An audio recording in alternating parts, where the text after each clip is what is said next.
Few people understand the Vatican better than John Allen, a senior correspondent for the National Catholic Reporter based in Rome. When Pope Benedict announced his resignation, John started doing his homework on the cardinals who will most likely be considered for the job. This is Habemus Papabile.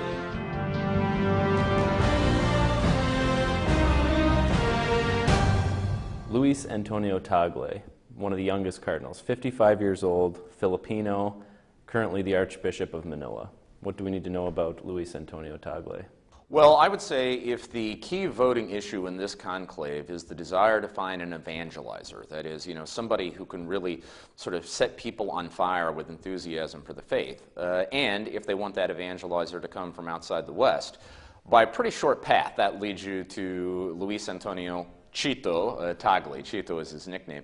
This guy is a superstar of the Catholic Church in Asia. I mean, by some order of magnitude. He would be seen as the most charismatic, the most exciting, the most dynamic, the most attractive sort of face and voice for Asian Catholicism. And he does this.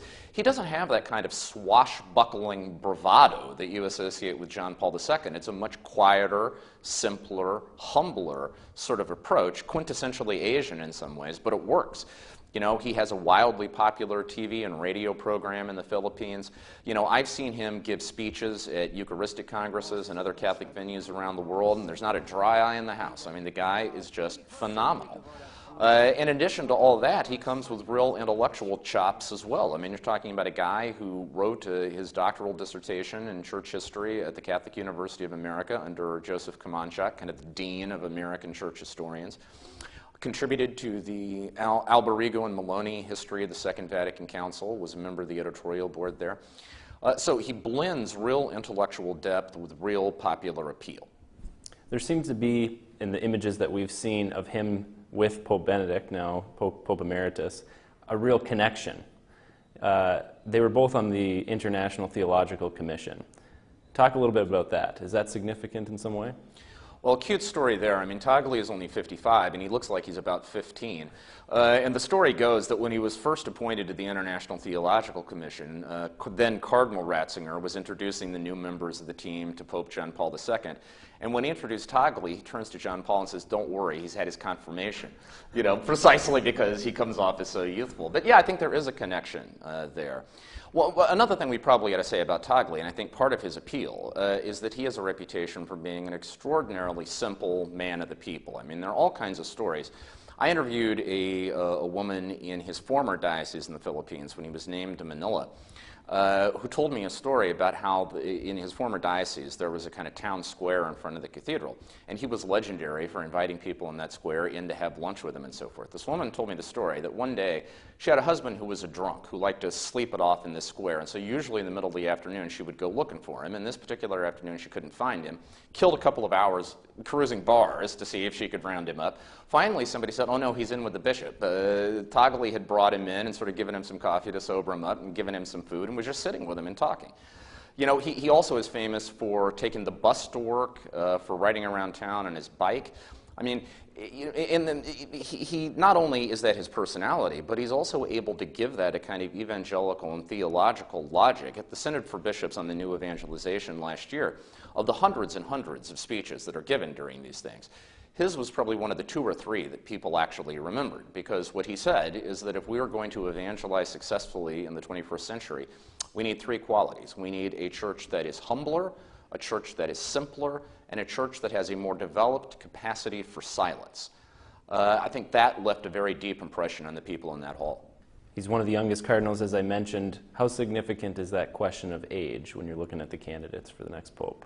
Well, I mean, traditionally, the cardinals are trying to split the difference between somebody who is too young so they'd have an overly long papacy and somebody who is too old so they'd have an overly short papacy. So usually the conventional wisdom is they're looking for somebody in their mid-60s or so. Tagle obviously is not in that window, and I do think that would be a question mark. On the other hand, now that the precedent has been set that a pope can resign, it's no longer unthinkable. I think some cardinals might say, well, he could give us 10 or 15 years and then step off the stage and make room for someone else. So I think that may have upset the apple cart, so to speak, in the previous conventional wisdom about age as a deterrent. What about pastoral experience? Being relatively young in the college. He doesn't have some of the pastoral experience, the length of pastoral experience that some of these guys do. Is that a question mark? I think there are two great question marks about Toggli, and probably why he's got to be considered a long shot. One, as you say, although he now runs a very, very complex archdiocese in Manila, he hasn't been there very long. And so there would be some question about, has he had the necessary seasoning? I mean, I think a lot of guys might be inclined to look at him and say, he'd be a great pope, but not yet.